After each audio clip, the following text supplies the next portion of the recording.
함께 봉독하고 설교 같이 듣도록 하겠습니다.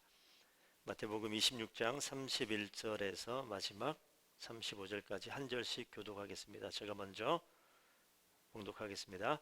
그때 예수께서 제자들에게 이르시되 오늘 밤에 너희가 다 나를 버리리라. 기록된 바 내가 목자를 치리니 양의 떼가 흩어지리라 하였느니라. 베드로가 대답하여 이르되 모두 주를 버릴지라도 나는 결코 버리지 않겠나이다.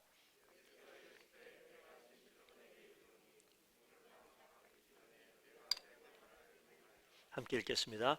베드로가 이르되 내가 주와 함께 죽을지언정 주를 부인하지 않겠나이다 하고 모든 제자도 그와 같이 말하니라.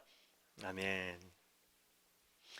예배당에서 6주 만에 처음 뵙겠습니다. 다 뵙지를 못하고 또 온전한 얼굴이 아니라 눈만 보여서 묻는지 뭐 하는지 도무지 알 수가 없지만 되게 부담돼요. 설교 거부하겠다 이런 느낌이라서. 오늘 설교 제목이 혹시 제목은 들어보셨습니까? 이태원 클래스라고. 예루살렘 클래스. 무슨 얘기를 하려고 저 목사가 저런 제목을 썼을까 관심 받으려고 한 거고요. 대체 오늘 읽은 본문이 예루살렘에서 있었던 이야기거든요. 그리고 예수님과 제자들 사이에서 벌어지는 우리 다 아는 사건이에요. 오늘 부활절이기 때문에 부활을 앞두고 부활이 있기 위해서는 죽음이 있어야 되는데 죽음을 앞두고 예수님과 제자들 사이에 있었던 그러한 이야기가 진행되어집니다. 굳이 이 내용을 적은 것은 이 지도를 뭐 흔히 뉴스에서 많이 보셨을 것 같아요. 패닉이다 그러면은 어떠한 사건이 갑자기 확 벌어졌는데 이 사건을 해결하려고 노력을 하는데 도무지 해결할 방법이 없어요. 그럴 때 우리가 이거를 이거 공황 상태다. 이거 공포스러운 상태다. 이 패닉이다. 뭐 이런 표현을 합니다. 코로나가 정말 패닉이죠. 왜냐하면 뭐 있을 수는 있어요. 감염병 이런 게 있을 수는 있는데 중요한 거는 치료제가 없어요. 그러니까 이게 뭔가 사건이 벌어졌는데 이걸 해결할 방법이 없으니까 당분간은 이걸 어떻게 해결할까? 그래서 우리가 이것처럼 사회적으로 거리를 두고 넓게 앉고 안 만나고 마스크 쓰고 뭐 여러 가지 방법을 쓰면서 어떻게 해결해 보려고 하지만 아직은 근본적인 그런 해결을 하지 못하는 그런 패닉 상태가 됐죠. 제가 49년 동안 교회를 다니면서 6주 동안 교회를 예배를 안 드려본 적은 처음이에요. 뭐 저는 49년이지만 권사님들은 50년, 60년 만에 처음일 수 있겠죠. 전쟁 이후로 뭐 전쟁 동에도 뭐 예배를 드렸다 이런 말을 하긴 하는데 아니요. 전쟁 때 예배 제대로 못 드렸고요. 힘들어요. 해결 방법이 없었어요. 이런 상황. 이거 뭐지? 이런 고민이 생기고 근데 한편으로 이 참 아이러니한 게 저는 목사잖아요. 매주 설교를 하던 사람이거든요. 6주 동안 서영선 목사님 설교할 동안 설교를 안 했어요. 몸이 편했을까요? 안 편했을까요? 그건 여러분이 대답해 주십시오. 녹화되고 있습니다. 하여튼 그런 시간을 보냈어요. 새벽 예배 없죠. 수요 예배 없죠. 주에 모이는 모임이 없었어요. 일종의 예배를 놓고 보게 되면 해결 방법이 없어서 온라인으로 해결하려고 하고 여러 방도를 취했지만 근본적으로 해결되기는 참 쉽지 않았습니다. 패닉이었어요. 그런데 이런 상황이 우리 때만 있는 것이 아니라 오늘 성경 본문에도 우리 다 아는 사건들이기 때문에 간략하게 좀 보겠습니다. 6월절은요 기쁜 절기입니다. 이스라엘 백성들이 애굽에서 나와서 탈출해서 출애굽해서 하나님이 약속하신 약속의 땅 이스라엘 그 가나안 땅에 들어가서 큰 민족을 이루는 시작점 그 시작이 있었던 그 사건을 기념한 절기가 6월절입니다. 그런데 오늘 그 6월절을 기쁨의 절기죠. 제자들과 예수님이 6월절을 한 번 처음 보내는 게 아니에요. 그런데 오늘 6월절은 우리는 압니다. 제자들은 모르죠. 마지막 6월절입니다. 등장인물 예수님과 제자들. 오늘 성경 내용이에요. 사건은요. 이게 이상한 거예요. 예수님께서 이 제자들로 하여금 이 공황 상태에 만들어버리는 이상한 발언을 하기 때문에 오늘 그렇습니다. 왜냐하면 예수님께서 오늘 읽은 본문 가운데 등장하는 이 사건 바로 전에 식사 자리에서 밥상머리에서 제가 예전에 설교할 때 예수님께서 원하시는 건 뭐냐면 같이 밥 먹자, 식구 되자, 친밀해지자, 가족 되자, 이거 원하셨다고 얘기했어요. 그래서 제자들이 그렇게 살아갑니다. 예수님과 가족이 됐어요. 친밀해요. 같이 밥 먹습니다. 같이 잡니다. 같이 다닙니다. 3년을 그랬어요. 그런데 오늘 이상한 말씀하시는 거예요. 우리는 알아요. 그들은 몰라요. 제자들은 몰라요. 그러니까 이게 패닉인 거예요. 무슨 사건이 있었냐면 예수님께서 식사 자리에 있는데 오늘 읽은 본문 바로 전에 21절에 이런 이야기가 나오죠. 너희 중에 한 사람이 나를 팔리라. 지금까지 잘 지냈는데 나를 팔아 넘기겠다는 거예요. 그러니까 제자들 한번 상상해 보세요. 예수님 중심으로 제자들이 어떻게 앉았는지 정확히 알 수는 없으나 모여있는 그 상황 속에서 예수님께서 이 말씀 하시니까 밥 먹다가 잠깐 잘못 들은 거 아니에요? 이러지 않았겠어요? 남석진 목사님이 김창희 목사님을 팔리라. 뭐 그런 거 그럴 리가 없는데 잠깐만 지금 잘못 들은 거 아니면 무슨 소리 하신 거예요? 이러지 않았겠냐고요. 그럼 잠깐만 잘못 들은 게 아닌 거죠. 그럼 이게 지금 상황이 좀 이상해지잖아요. 그런데 가룟 유다를 바라보는 제자들의 눈빛이 어땠을 거예요? 저게 무슨 짓을 한 거야 지금 대체? 이런 상황이 되는데 그것도 잠깐이고 그 다음에 오늘 본문 보니까 뭐라고 얘기하죠? 너희 모두가 다 나를 버릴 거야. 가룟 유다 그 사람만 욕할 그 제자만 욕할 것이 아니라 너희 다 똑같다는 거죠. 그러면서 뭐라고 말씀하시냐면 성경 본문 말씀에 이런 거 있죠. 앞에 좀 보시죠. 화면에 오늘 밤에 너희가 다 나를 버릴 것이다. 그 뒤에 보니까 그러나 내가 살아난 후에 너희보다 먼저 갈릴리로 가리라. 살아난다. 살아나기 위해서는 뭐가 있어야 되죠? 죽어야 되는 거예요. 죽음에 대해서 이야기했는데 이전에도 이야기를 하셨어요. 그런데 오늘 죽음에 대해 다시 한번 이야기하는 거죠. 다시 살아난다? 죽는다는 거예요. 두 가지 이야기합니다. 야, 너희들이 다 나를 배신할 거야. 또 하나, 내가 죽을 거야. 해결 방법이 있습니까? 죽겠다는데, 돌아가시겠다는데, 돌아가신다는데. 아무런 일이 없어요, 지금까지는. 지금 밥상입니다. 다 밥 잘 먹고 있는 이 상황 속에서 이제 이런 일이 벌어진다라는 거예요. 서로 바라보지 않았겠어요? 야, 너 혹시 그런 마음 있는 거야? 뭐야? 서로를 바라보면서 이 상황이 너무 애매모호한 상황이 되어져 가는 거죠. 그런데 갑자기 들이닥쳐서 정말 열심히 끌려가는 일이 벌어져요. 그 바로 직전에 이 상황, 이 아주 어수선한 상황에 베드로가 이 상황 정리하죠. 주님, 다 버려도 나는 결코 주님 버리지 않습니다. 3년 동안 따라다녔잖아요. 수제자잖아요. 그랬더니 주변에 있는 모든 제자들 뭐라고 하죠? 베드로 선창, 후창, 주님, 저희도 절대 주님 버리지 않습니다. 그랬는데 데려가 버렸어요. 다른 제자들 모르겠습니다. 성경에는 베드로라고 등장하는데 제가 읽지는 않겠습니다. 베드로가 끌려가는 예수님 쫓아가죠. 뭘 뒤집어 썼을 것 같아요. 자기를 감추려고. 대제사장 가야바라는 대제사장 그 뜰까지 쫓아갑니다. 그리고 대체 무슨 일이 벌어질까 계속해서 바라보죠. 예수님 한번 생각해 봅시다. 손을 저를 봐주셔요. 제자들이 예수님 찾아갔습니까? 예수님이 제자들 찾아왔습니까? 그렇죠. 예수님이 제자들 찾아왔어요. 3년 동안 같이 잘 지내셨습니다. 제자들이 예수님을 떠났습니까? 지금 예수님이 제자를 떠납니까? 제자들이 가만히 있는데 예수님이 가시겠다는 거예요.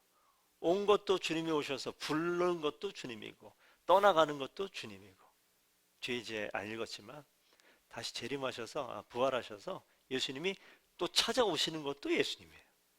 또 승천하세요. 또 가시는 것도 예수님. 제자들은요. 가만히 있다가 지금 이게 지금 상황이 왔다가 갔다가 왔다가 갔다가. 제가 오늘 여기에서 이걸 좀 보려고 합니다. 예루살렘 클래스라고 써놨는데 예, 그 밑에 있는 부제가 좀 중요해요. 부제의 능력, 상실의 능력, 붙여서 부제와 상실의 능력. 한 번만 따라해 주시면 감사하겠습니다. 시작. 부제와 상실의 능력. 없는 거예요. 없는 거. 사라지는 거죠. 예수님께서 한 번 떠나고 두 번 떠납니다. 두 번 떠났다는 것은 두 번의 만남이 있었겠죠. 오늘 신앙생활하는 저와 우리 성도님들께서 한번 잘 생각해 보셔야 돼요. 가만 일 잘하고 있는 베드로에게 다른 제자들에게 예수님이 갑자기 찾아오셔서 나를 따라오너라 라고 말씀하시면서 따라갔어요. 그렇게 만남이 시작됐습니다. 저는 저를 한번 생각해 봤습니다. 저는 눈 떠보니까 믿는 집안에 태어났어요. 그래서 교회를 쭉 다녔어요. 오랫동안. 그래서 예수님을 떠난 적이 없다라고 생각을 하고 있어요. 내 생각. 내 생각. 근데 오늘 예루살렘 클래스라는 이것이 뒤에 한번 내용을 제가 한번 보겠습니다. 이 세상을 압축해 놓은 예루살렘은요 단지 그냥 이스라엘의 수도 예루살렘, 그 당시의 수도 예루살렘 얘기하는 게 아니라 이 세상을 압축해 놓은 도시예요. 그 도성에서 예수의 제자들이 세상을 바꾸는 하나님 나라 이야기가 오늘 전개되고 있습니다. 그 뒤에 하나님 나라를 만들어내는 그 이야기는 더 웅장하게 시작되지만 그 하나님 나라가 시작되어진 이야기의 처음을 오늘 보는 거예요. 하나님께서 그럴 만한 사람들 클래스를 바꾸어 놓는 이야기가 오늘 이 자리에 이제 등장을 하는 거죠. 예수님이 떠나간다고 얘기합니다. 주님이 죽는데요. 제자들이 예수님 버렸습니까? 그거 아닌 것 같은데 모두가 주를 버릴지라도 절대 나는 버리지 않겠다고 베드로가 막 난리치잖아요. 가야바 뜰 가가지고 베드로가 뭐 했을까요? 숨어있지 않았을까? 이렇게 딱 숨어서 무슨 일이 벌어지나. 근데 아마 베드로 마음속에는 내가 여기까지 어떻게 왔는데. 이미 예수님은요 엄청 유명한 사람이 돼버렸죠. 나사렛 당연히, 갈릴리 당연히, 이제 예루살렘까지 왔어요. 온 이스라엘 땅에 예수 이름 모르면 이상할 정도로 엄청 유명한 사람이 됐고요. 예루살렘 성을 입성할 때, 들어올 때 그 예루살렘에 있던 사람들이 호산나를 외치며 마치 오실 메시아를 기다리는 것처럼 그런 모습이 그 가운데 있었어요. 그것까지 봤단 말이죠. 그러니까 어때요? 베드로는 이제 엄청난 일이 벌어질 것 같은데 어떡합니까? 죽겠대요. 예수님께서 말도 안 되는 소리를 지금 하고 있는 거죠. 그러니까 가야바뜰에서 그래 예수님 절대 그렇지 않을 거야, 한 방에 막 뒤집지 않을까. 근데 그런 일이 없어요. 매를 맞아도 가만히 있고요, 모욕을 당해도 가만히 있고요. 이제는 뭔가 지금 일을 하셔야 되는 거 아니야? 이런 상황인데 그냥 가만히 있어요. 근데 갑자기 누가 툭 치죠. 어이, 혹시 저 예수하고 같이 있었던 그 제자 아니야? 어떡하죠? 부인하잖아요. 다 아는 이야기. 부인하고 거짓말하고 저주하고 도망쳐 버립니다. 예수님이 사라졌을 때 첫 번째 드러난 제자들의 클래스가 이거예요. 민낯이 드러나 버리는 거예요. 저게 너무너무 중요하다고 생각을 해요. 민낯이 드러나는 거. 예수님께서 찾아오셔서 세상을 바꾸는 하나님 이야기? 아니요, 전혀 그럴 것 같지 않은 일들이 벌어집니다. 예수님은 끌려가 죽으러 지금 끌려가셨고요. 제자들은요 다 도망쳐 버렸어요. 무슨 제자들 클래스가 뭐 그 정도밖에 안 됩니까? 네, 그 정도밖에 안 돼요.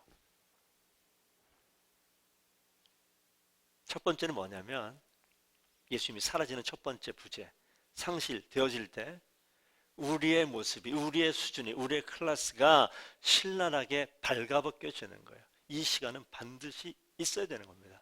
제가 49년 동안 교회 가운데 있었다고 얘기했는데 저는요 괜찮은 옷을 입고 있는 줄 알았어요. 시간이 한참 더 지나니까 괜찮은 옷을 입었더라고요. 목사의 옷을 입고 있어요. 모태신앙의 옷을 입고 있고 믿는 집안에 뭐 몇 대째 되는 집안의 옷을 입고 있어요.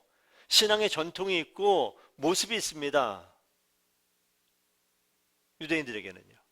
예루살렘에는요. 예루살렘 그 도시의 예루살렘 성전에는요 그 성전에 퍼스트 클래스가 있어요. 가장 최상의 클래스가 있어요. 대제사장과 장로들이 그 클래스인데 그 사람들이 교회를 망치고 있죠. 성전을 망치고 있죠. 그들의 클래스가 뭡니까? 전통과 종교적인 관습에 그냥 얽매여서 하나님을 없애버리고, 하나님이 가장 위에 있는 퍼스트 클래스 아닙니까? 그런데 자기들이 이제 가장 꼭대기에 앉아있는 클래스가 됐어요. 그래서 뭐합니까? 그들이 가지고 있는 그 모습을 전염시키기 시작해요. 죽이기 시작하는 거죠. 이 그림 보셨습니까? 제가 오늘 아침에 4월 11일 10시 기준 통계를 보니까 환자가 160만 명이 넘는데요. 전 세계적으로. 사망은 이미 10만 명 넘게 죽었고 계속 죽어나가고 있습니다.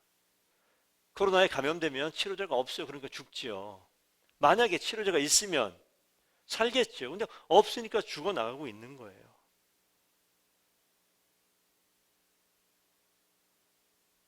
멀쩡하게 살아있는 사람 같으면 병원을 가겠습니까? 안 가지요. 어떤 증상이 있고 호흡기 질환이 있고 뭔가 위험 있게 되면 요즘에 가가지고 제가 코로나 바이러스 걸렸는지 안 걸렸는지 확인 한번 해주십시오. 그러면 무상으로 해준대요.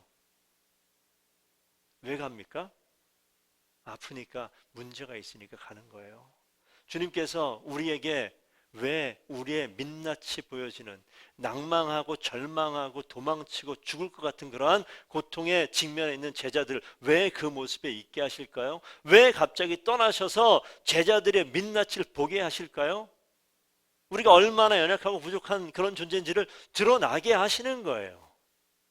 그것이 우리의 두 번째 꼭 경험해야 되는 부재 중에서 첫 번째 부재죠. 초라한 모습을 신랄하게 보여주는 거예요. 근데 우리는요, 꼭 두 번 예수 그리스도 만나는 일이 필요합니다. 두 번의 부재를 꼭 경험하셔야 돼요. 근데 제가 이 말씀을 드리는 게 괜찮은 옷을 입었다고요. 예수님 알아요. 그래서 제가 이번에 그 6주 동안 예배가 없게 되면서 이런 고민을 좀 하게 된 거예요. 예배가 없어요. 온라인 예배는 물론 진행되지만 모이는 게 없어요. 모여서 예배 드리는 게 뭐지? 온라인 예배 드리는 거 괜찮은 거 아닌가? 그러기에 시작해서 어떤 질문이 되어지냐면 예배가 대체 뭐지? 이런 질문 혹시 안 해보셨습니까? 야, 그냥 교회 안 가고 집에 있어도 되는 거 아니야? 이런 생각도 한번 해보지 않으셨어요?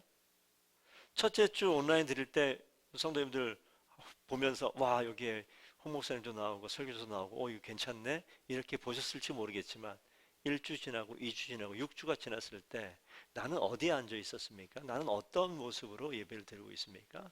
나는 정말 주님을 사모하고 있던가요? 내가 정말 하나님을 만나고 싶어 하던가요? 내가 정말 예수 그리스도를 사랑하는 마음이 있던가요?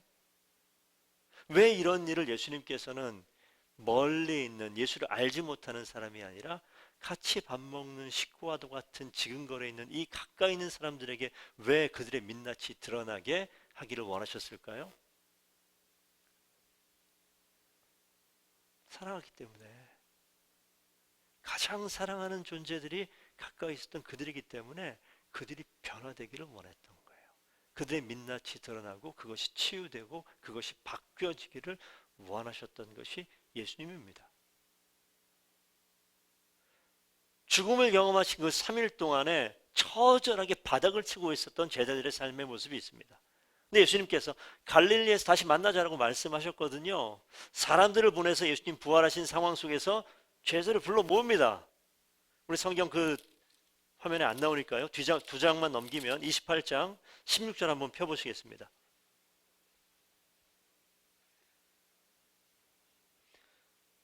16절, 17절 두 절을 성도님들 우리 저와 함께 같이 한번 읽어주시죠. 시작. 열한 제자가 갈릴리에 가서 예수께서 지시하신 산에 이르러 예수를 배웠고 경배하나 아직도 의심하는 사람들이 있더라. 예수님 만났어요. 만났어요. 그런데 이 자리에서 뭐합니까? 아직도 의심하는 사람이 있더라. 이 의심은 첫 번째, 정말 저 살아나신 예수님 맞아? 라는 의심일 수 있겠고, 두 번째, 자기 마음이에요. 저는 이렇게 생각합니다. 이 가운데 이 의심은, 두 번째 의심은 대체 내가 지금 바닥 쳤잖아요. 도망쳤잖아요. 저주했잖아요. 내가 정말 주님을 만날 준비가 돼 있나? 그럴 만한 자격이 있나? 스스로 의심하는 마음이 있었을 것 같아요. 어쨌든 이 자리에 만나게 됩니다. 근데 11명이에요. 한 명 어디 갔죠? 가룟 유다. 여기서 성도 여러분 꼭 기억하셔야 됩니다.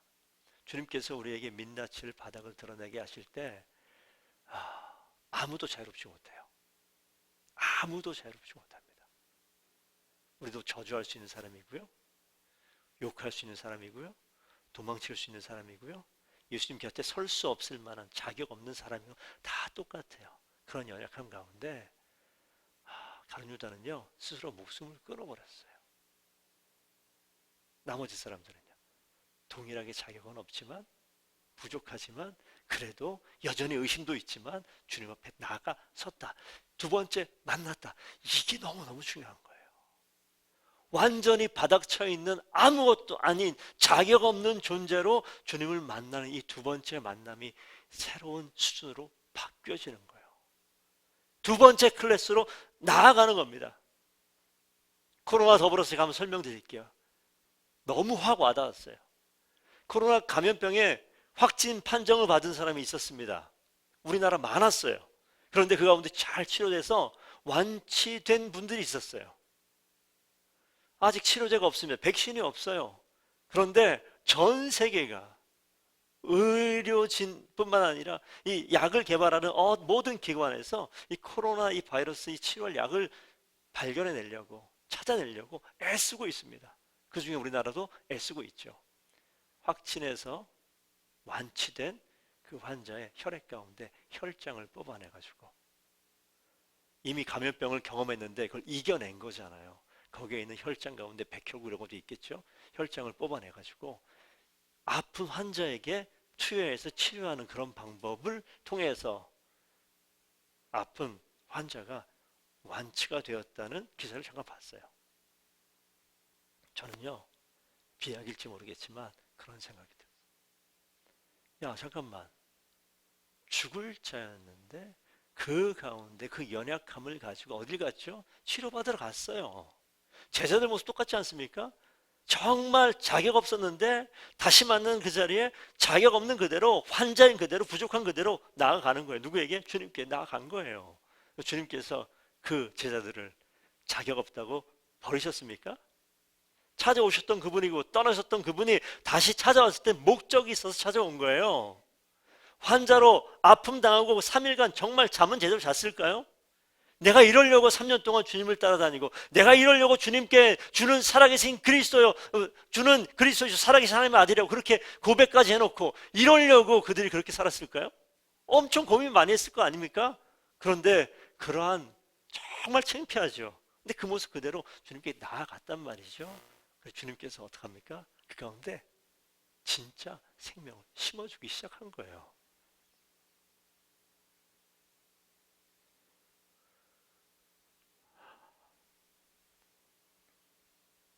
민낯에 직면하는 것은 참 부끄러워요. 목사가 내가 정말 예수를 제대로 알지 못한다라고 이야기하는 거, 이렇게 고백하는 건 정말 창피한 일이에요. 하지만 하나님께서 그걸 원하시는 것 같다라는 마음에 그런 마음을 자꾸 주시는 거죠. 그냥 신앙생활 하는 게 아니라 목사라는 옷을 입었다고요.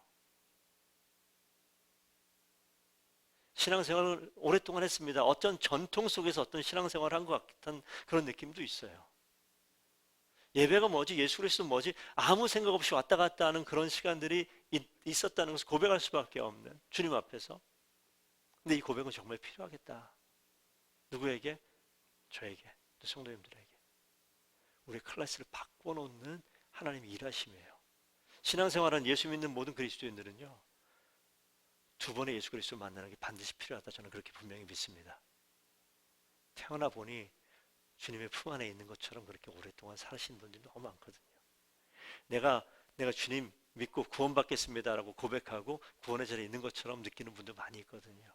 그런데 하나님께서 바닥으로 이끌어 가시는 일들이 있어요. 저는 대한민국 이 상황 속에서 전 세계가 마찬가지지만 정말 모든 것들이 올 스톱 돼버리는 이런 상황 가운데, 이런 바닥을 치는 가운데 예수를 알지 못하는 사람은 과연 누구요? 주님을 아는 우리가 이 상황 속에서 이 상황에 직면했을 때 과연 뭘 해야 될 것인가?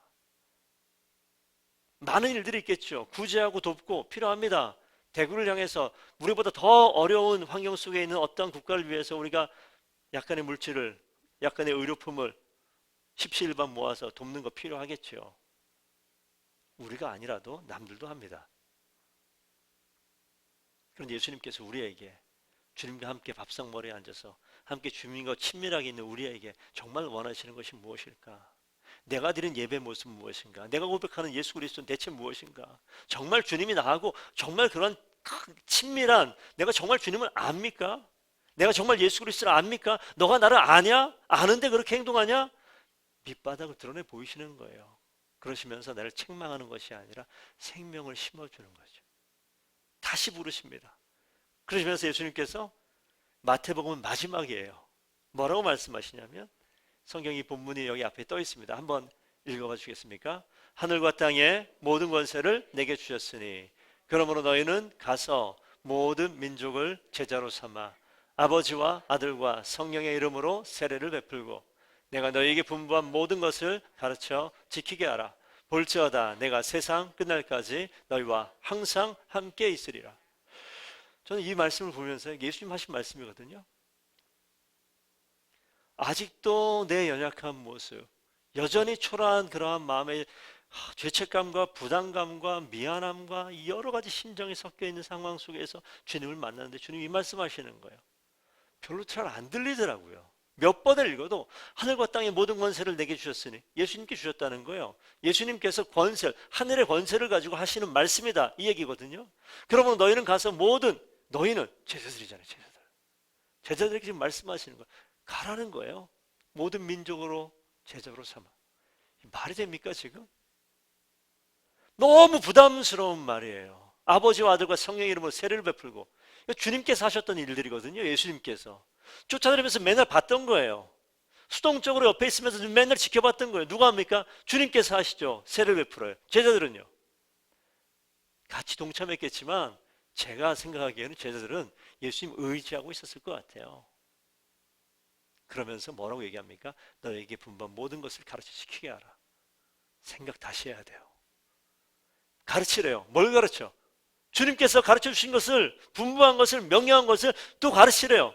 머릿속에 뭐가 있어요? 제자들 머릿속에 뭐가 있습니까? 뭐 있어야지 가르칠 거 아니에요. 내가 주님을 안다, 주님을 곁에 있었다고 이야기하는데 주님 떠나고 나니까 완전히 밑바닥이었잖아요. 그런데 주님께서 우리를 다시 불러다 놓고 뭐합니까? 가르쳐 지키래요. 주님을 다시 알아야 돼요. 깊이 알아야 돼요. 내 안에 무엇이 있는지 점검해 봐야 돼요. 그렇지 않다면 이 자리에서 너 해라 하면 살고 못하면 죽는다, 이게 아니에요.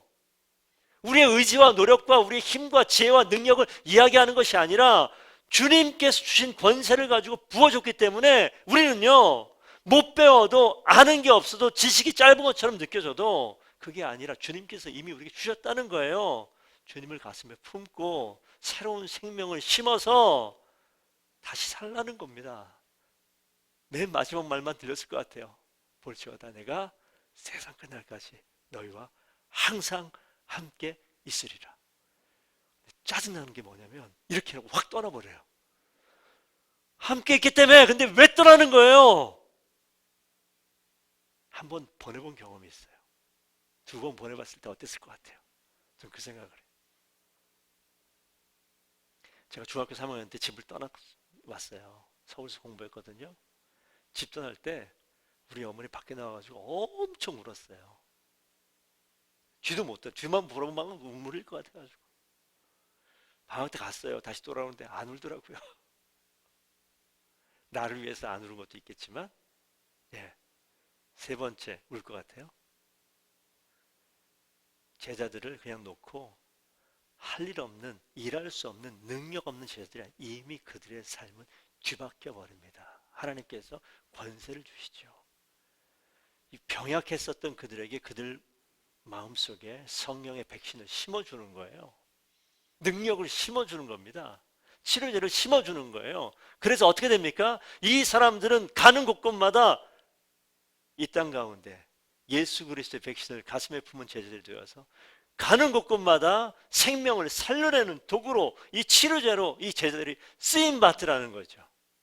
그러면 우리 믿는 그리스도인들에게 주님께서 이 말씀을 주실 때 우리 클래스는요, 보통 클래스가 아닌 거예요. 바닥을 치십시오. 이건 반드시 필요합니다. 인생 너무 피곤하고 고단하고 정말 없이 슬픔 가운데 아픔 가운데 그렇게 처절한 삶을 살아라, 이 내용이 아니에요. 내 가운데 하나님, 내 가운데 예수 그리스도, 내가 고백하는 예수 그리스도가 가짜일 수 있다라는, 헛거 믿었다는 그 바닥을 치셔야 됩니다. 그 자리에서 다시금 주님을 바라보고 주님이 주신 능력을 가슴에 품고 예수의 백신을 가슴에 품고 살아갈 때 주님께서 우리를 통하여, 우리 가운데 있는 예수의 백신을 통하여, 복음의 생명을 통하여 주님께서 이 땅을 변화시키는 놀라운 역사를 이루실 줄로 믿습니다. 이 6주간의 부재를 통하여서 예배만 없는 것이 아니라 한번 곰곰이 생각하셨으리라 저는 믿고요. 앞으로도 온전하게 우리가 예전처럼 예배가 지금 당분간은 진행되지 못할 터인데 한번 깊이 생각하시는 귀한 시간이 있었으면 좋겠어요. 주님께서는요, 우리가 이 자리에 있지 못해도 온라인으로 지금 예배드리는 우상들도 있을 터인데 주님께서는요 뭐라고 말씀하시죠? 내가 세상 끝날까지 너희와 항상 함께 있으리라. 이 자리에 있는 모든 성도님들, 주님께서 항상 함께 있으십니다. 내가 주님 아니면 내 의지와 능력으로는 아무것도 할 수 없음을 고백하는 민낯 그 바닥으로 내려가서 다시 한번 주님을 제대로 만나고 주님 부어주신 능력으로 주님 가르쳐주신 모든 것들을 정말 제대로 전할 수 있는 예수 그리스도의 백신을 우리의 심, 가슴, 중심에, 가슴에 신비에 심은 그런 그리스도인 되셔서 정말 멋지게, 어렵지만 우리에게 새로운 생명으로 찾아오신 그분이 그것 때문에 오셨잖아요. 그것 때문에 부활하셨잖아요.